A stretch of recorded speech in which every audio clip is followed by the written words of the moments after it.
tablet, so why don't you switch to the next one?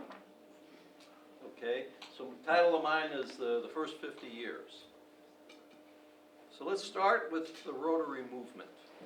It was born on the evening of February 23rd, 1905, when Paul Harris, a young lawyer who felt somewhat lost in Chicago, met with 3 of his friends to discuss an idea that he had been developing. The 3 men were Sylvester Sheehan, a coal dealer, Gustavius Lohr, who was a mining engineer, and Hiram Shurey, who was a merchant tailor. Paul's idea was that the businessmen would get together periodically in the spirit of camaraderie to enjoy each other's company and to enlarge their circle of business and professional acquaintances. 2 years after the club was founded, another principle of Rotary was established, and that was a community project. And in Chicago, that first community project was the establishment of public comfort stations in the city of Chicago. Everybody know what a comfort station is? You got it, okay. So the movement went on in 1910. Rotary, 5 years later, had held its first convention. It was held in Chicago, and there were, at that time, 16 clubs. And they united to form what was called the National Association of Rotary Clubs. The founding principle for the clubs, called the object of Rotary, was their golden rule, which is to encourage and to foster the ideal of service as a basis of worthy enterprise. So let's flash forward 6 more years, and John Tremaine, who was the secretary of the Albany Rotary Club, had an idea that he would like to see a club formed in Elmira, and he contacted 2 acquaintances. The gentleman's name were J. Maxwell Beers and M. Doyle Marks, and tried to convince them to start a club here in Elmira. And then in August of that year, August 12th, the International Rotary Club appointed Maxwell Beers as chairman, and Doyle Marks, Clifford Hawkins, Henry A. Moore, Leslie Clute as committee organizers to form a club in Elmira. The secretary of that meeting wrote in the notes that they formed a basis for that. So an organizational meeting was held on September 13th, 1916, and Doyle Marks's music room. Does anybody know where that was? No? Okay, I'm hoping somebody can supply that to me, and maybe I can take a picture of it, put it in the presentation. At that time, 14 Rotarians from Binghamton drove overland and worked with the group to provide them with an explanation of what Rotary was about and to give it the purpose and advantages of having a Rotary Club in Elmira. At that meeting, they elected Maxwell Beers as the temporary chairman and Frederick C. Tomlinson as the temporary secretary. They appointed committees, one for bylaws and constitution, one for membership, and one for nominating. And they said that in 2 weeks they were going to hold an organizational meeting for this event. So on the following September 27th, they met again, and the constitution and bylaws were reported and recommended and was adopted by the group. The Committee on Membership listed 75 names of leading businessmen and professional men in Elmira and recommended them as charter members of the club. At this meeting, also elected were the president was Maxwell Beers, the vice president, as you can see up there, is Doyle Marks, the secretary was Bill Snyder, treasurer was S.G.H. Turner, Sergeant of Arms was Fay B. Rutan. And then they elected as directors Harry Beardsley, Sol Brooks, C.W. O'Shea, Clifford Calkins, Frederick C. Tomlinson, Albert E. Carr, and a name that you might know, E.O. Eldridge. Okay. On October the 16th, a joint meeting of the Binghamton and Elmira clubs was conducted in Elmira to present it with its charter. The Binghamton Club arrived in Elmira on a special train with 109 of their members. They were taken on a sightseeing tour of the city by the Elmira Rotary members and returned to the Federation building for their evening exercises. Arrangements had been made by the program committee, and at the beginning of the meeting, the Reverend Tom Bolger and Doyle Marks pulled off a stunt in which all of the tables were decorated with what appeared to be beer bottles. If you remember, in 1916, Prohibition was something that was a lot of talk about. Okay? As soon as the meeting was opened, the Reverend Bolger, in all seriousness, stated that it was not in accordance with the ideals of Rotary to serve such stuff at Rotary meetings. Okay? Doyle Marks, the chairman of the arrangements committees, vigorously objected to Tom's criticism. And then they drew in W.J. Copeland, who was, I think he was one of the editors of the Star Gazette, and George Personius, I think we know a few Personiuses, and Ed Rose, and several other members into the fracas with criticisms and appeals for personal liberty. And then the Reverend Ritchie, who was from Binghamton, said, you know, this was a mistake, and that it would be fine if you just remove the beer bottles. So then Reverend Bolger got up and startled everybody by opening one of the bottles and drinking it. Okay?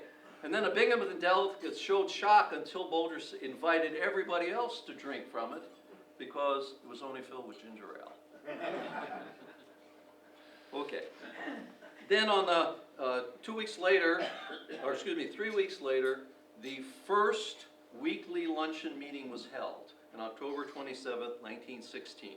68 of the 75 members attended. Charter members included many familiar names, and I'll highlight a few on the list. J.W. Butts, Albert E. Carr, Leslie Clute, E.O. Eldridge, Harry N. Hoffman, Chester E. Howell, Harry Y. and S. French Izzard, Coleman LaFrance, Hubert C. Mandeville, Dr. Henry Moore, J.D.S. Reed, S. Edward Rose, Frederick W.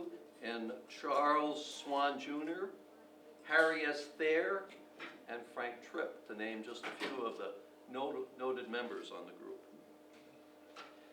So let's put this all in perspective now. The club is organized, this is what's going on. So the formation of the club occurred about 2 years after the start of the First World War.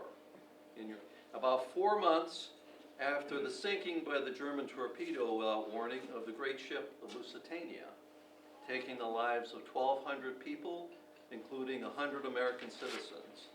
And it was about 6 months before the U.S. officially entered that war.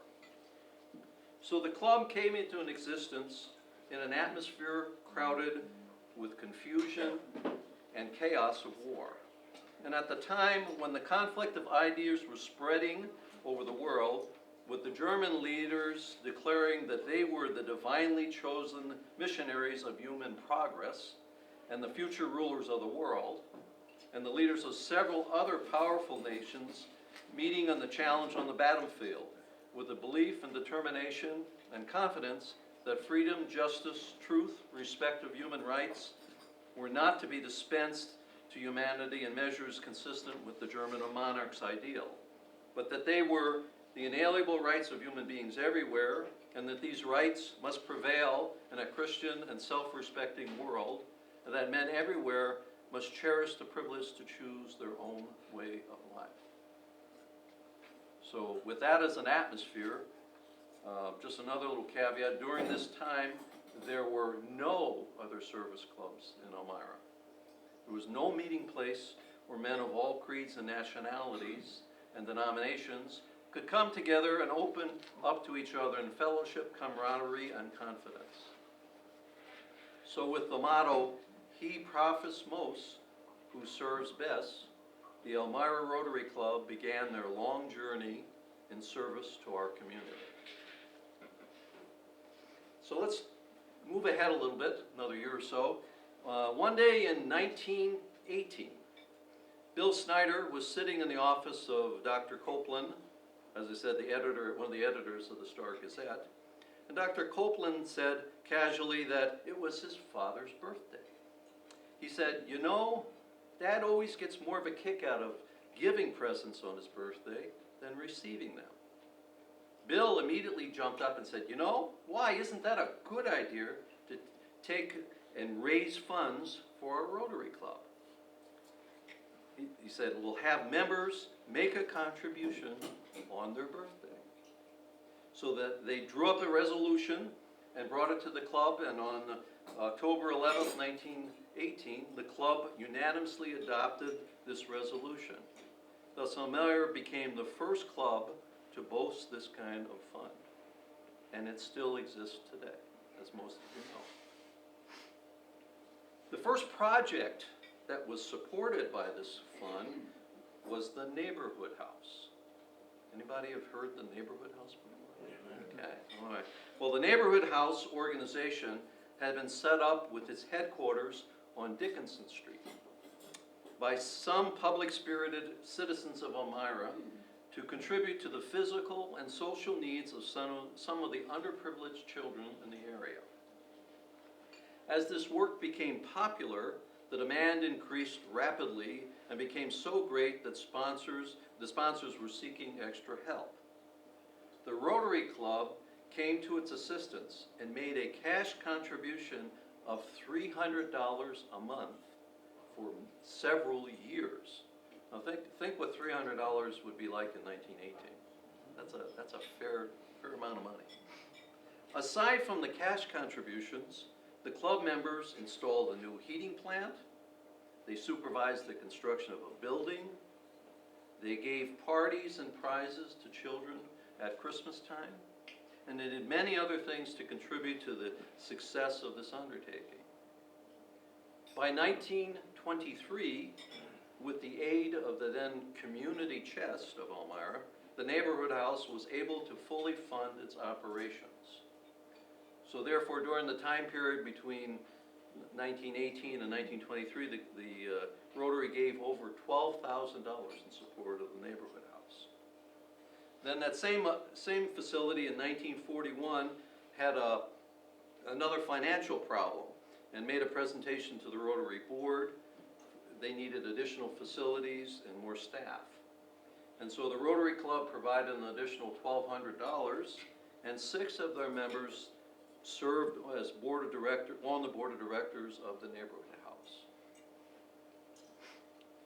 Another interesting flashback in history, an ideal of an intercity meeting and an inner-city field day was started by our organization in 1919. The first event was held in August 1919 with Jervis Langdon as president and Bill Snyder as secretary and major domo of the event. And it was held at a place called the Cold Brook Club. Does anybody know where the Cold Brook Club is? Still is, huh? Okay. The, clubs from Rochester, Syracuse, Williamsport, and nearby were present, and each club participated by putting a special stunt off at the event. I wish I knew what the stunt was in 1919. I'd love to add that to her. Okay. On December 1921, Edgar F. Allen, president of the National Society of Crippled Children, spoke to the Elmira Rotary Club, as I'm speaking to you one evening, about the work for crippled children. Already there had been several members of the club who had shown an interest in this kind of work. There seemed to be no public agent in New York to look after the welfare of crippled children. Children were being tormented with physical defects, in many cases were neglected, and were growing up without the advantages of medical care, education, or encouragement. Tom Bolger, Reverend Tom Bolger, and George Personius had been sent by the club to visit the Crippled Children's Conference in Syracuse. And they were there, the conference was there to try to form an organization to deal with this issue. And at the organizational meeting, George Personius was elected their vice president. Back shortly thereafter, on August 9th of 1922, President Tom Bolger appointed a committee to look into the advisability of the club of taking up the work for crippled children. The committee included, obviously, George Personius as the chair, and they had other people, B.C. Meeker, Cassius Phillips, and another local name, Joe Pierce. The committee decided that the first thing that had to be done was to find out if there was a real need for crippled children's assistance in the county. The club members were delegated to canvass the county. As a result of the canvass, 82 children were identified, and they were brought to a 2-day clinic on October 21st and 22nd of 1922, conducted by